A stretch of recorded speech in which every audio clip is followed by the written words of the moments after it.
அன்பான இறை மக்களே, இன்று பைபிள் ரீடிங் பிளானின் 326வது நாள். இன்று நாம் 2 யோவான் மற்றும் 3 யோவான் திருமுகங்களை வாசிக்க இருக்கிறோம். 2 புஸ்தகங்களிலும் ஒரே ஒரு அதிகாரம்தான் உள்ளன. அதனால் இரண்டையும் இன்றைக்கு வாசித்து விடுவோம். 2 யோவான் முன்னுரை. யோவான் எழுதிய 2ஆம் திருமுகம் 13 வசனங்களை மட்டுமே கொண்ட ஒரு மிக சிறிய திருமுகம். இது தேர்ந்தெடுக்கப்பட்ட பெருமாட்டிக்கு எழுதப்பட்டுள்ளது. பெருமாட்டி என்பது ஒரு தனிப்பட்ட திருச்சபையை குறிப்பதாகும். இப்பெருமாட்டிக்கு ஒரு சகோதரியும் உள்ளார். இச்சகோதரி வேறொரு சபையை குறித்து நிற்கிறார். இத்திருமுகத்தின் ஆசிரியர் தாம் ஒரு மூப்பர் என சொல்லிக் கொள்கிறார்.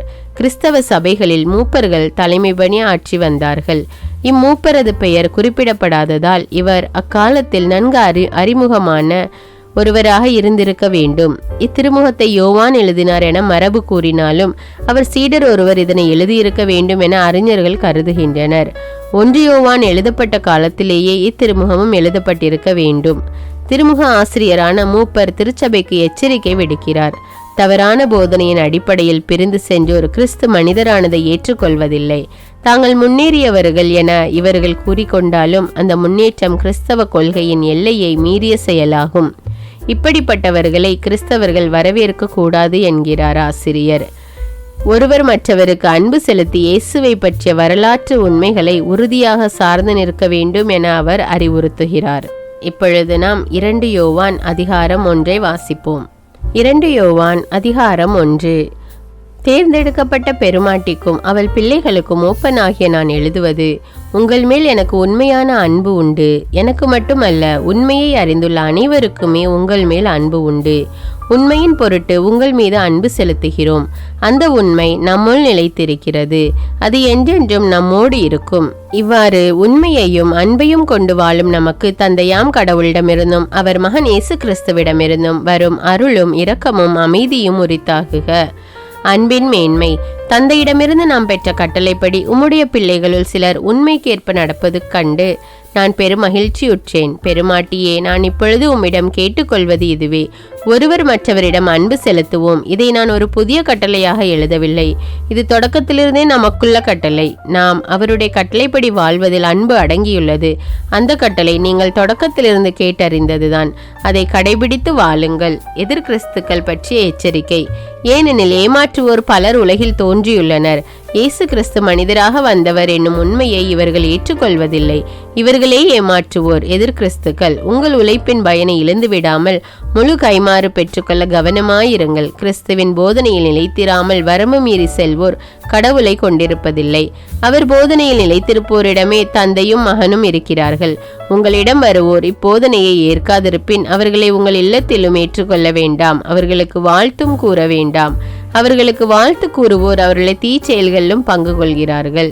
நான் உங்களுக்கு எழுத வேண்டியவை இன்னும் பல இருப்பினும் அவற்றை நான் எழுத்து வடிவில் தர விரும்பவில்லை. மாறாக உங்களிடம் வந்து நேரில் பேசுவேன் என எதிர்பார்க்கிறேன். அப்போது நம் மகிழ்ச்சி நிறைவடையும். தேர்ந்தெடுக்கப்பட்ட உம் சகோதரியின் பிள்ளைகள் உமக்கு வாழ்த்து கூறுகிறார்கள். 3 யோவான் திருமுகத்திலும் ஒரு அதிகாரம் மட்டுமே உள்ளன.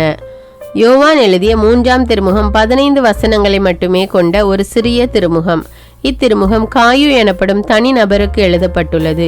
இறையியல் கருத்துக்கள் இத்திருமுகத்தில் இல்லை. எனினும் தொடக்க கால திருச்சபை வாழ்வை புரிந்து கொள்ள இது பெரிதும் உதவுகிறது.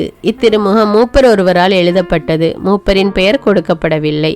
இத்திருமுகத்தின் பெறுநர் காயு கிறிஸ்தவ மறை பணியாளர்களை வரவேற்று விருந்தோம்பி வந்தார். அவர் தெமேத்திரியு என்பவரையும் ஏற்றுக்கொள்ள வேண்டும் என வேண்டுகோள் விடுக்கிறார் ஆசிரியர்.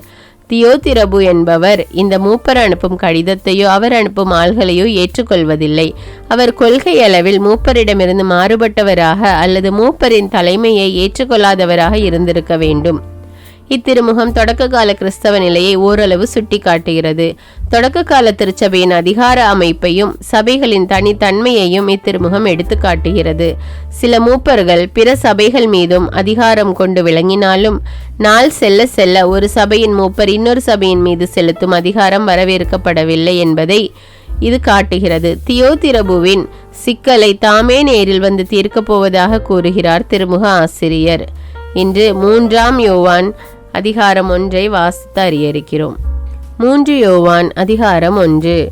அன்பார்ந்த காயுவுக்கு மூப்பனாகிய நான் எழுதுவது, உம்மிடம் நான் உண்மையாக அன்பு செலுத்துகிறேன். அன்புக்குரியவரே, நீர் ஆன்ம நலத்தோடு இருப்பது போல் உடல் நலத்தோடு இருக்கவும் அனைத்தும் இனிதே நிகழவும் வேண்டுகிறேன். நீர் உண்மையை பற்றி நின்று அதற்கேற்ப வாழ்ந்து வருகிறீர் என்று சகோதரர்கள் உம்மை குறித்து சான்று கூறிய போது நான் பெரும் மகிழ்ச்சி அடைந்தேன். என் பிள்ளைகள் உண்மைக்கேற்ப வாழ்ந்து வருகிறார்கள் என கேள்விப்படுவதை விட மேலான பெருமகிழ்ச்சி எனக்கு இல்லை. காயுவுக்கு பாராட்டும் பரிந்துரையும். அன்பார்ந்தவரே, நீர் சகோதரர்களுக்கு, அதுவும் அறிமுகமில்லா சகோதரர்களுக்கு செய்தவற்றை எல்லாம் பார்க்கும்போது நீர் நம்பிக்கைக்குரியவர் என்பது தெளிவாகிறது. அவர்கள் திருச்சபையின் முன்னிலையில் உமது அன்பை குறித்து சான்று பகர்ந்தார்கள். எனவே நீர் அவர்களை கடவுளுக்கு உகந்த முறையில் வழியனுப்பி வைத்தால் நல்லது. ஏனெனில் அவர்கள் கிறிஸ்துவுக்காக பயணம் மேற்கொண்டவர்கள். பிற மக்களிடமிருந்து அவர்கள் வழியில் எதையும் பெற்றுக்கொள்ளவில்லை. இத்தகையோருக்கு உதவுவது நமது கடமை. இவ்வாறு உண்மைக்காக உழைக்கும் அவர்களின் உழைப்பாளர் ஆகிறோம். நான் உங்கள் திருச்சபைக்கு ஒரு திருமுகம் எழுதி அனுப்பினேன். ஆனால் தம்மை தலைவராக ஆக்கிக்கொள்ள விரும்பும் தியோத்திரபு எங்கள் அதிகாரத்தை ஏற்கவில்லை. தியோத்திரபு கண்டிக்கப்படல். ஆகையால் நான் அங்கு வந்தால் அவர் செய்து வருவதையெல்லாம் எடுத்து காட்டுவேன். அவர் எங்களுக்கு எதிராய் பொல்லாதன பிதற்றுகிறார். இச்செயல்கள் போதாதென்று அச்சகோதரர்களை தாமும் ஏற்றுக்கொள்வதில்லை. ஏற்றுக்கொள்ள விரும்புவோர்களையும் அவர் அனுமதிப்பதில்லை. மேலும் அவர்களை அவர் திருச்சபையை விட்டு வெளியேற்றுகிறார். அன்பார்ந்தவரே, தீமையை பின்பற்ற வேண்டாம், நன்மையையே பின்பற்றும். நன்மை செய்வோர் கடவுளிடமிருந்து பிறந்தவர்கள், தீமை செய்வோர் கடவுளை கண்டதில்லை. தெமோத்திரியுவுக்கு நற்சான்று. தெமேத்திரியுவை பற்றி அனைவரும் நற்சான்று கூறுகின்றனர். உண்மையும் நற்சான்று தருகிறது. நாங்களும் அவ்விதமே நற்சான்று கூறுகிறோம். எங்கள் சான்று உண்மையானது என்று உமக்கு தெரியும். நான் உமக்கு எழுத வேண்டியவை இன்னும் பல இருப்பினும் அவற்றை நான் எழுத்து வடிவில் தர விரும்பவில்லை. விரைவில் உம்மை கண்டு நேரில் பேசுவேன் என எதிர்பார்க்கிறேன். உமக்கு அமைதி உரித்தாகுக. இங்குள்ள நண்பர்கள் உமக்கு வாழ்த்து கூறுகிறார்கள். அங்குள்ள நண்பர்கள் ஒவ்வொருவருக்கும் தனித்தனியே வாழ்த்து கூறவும்.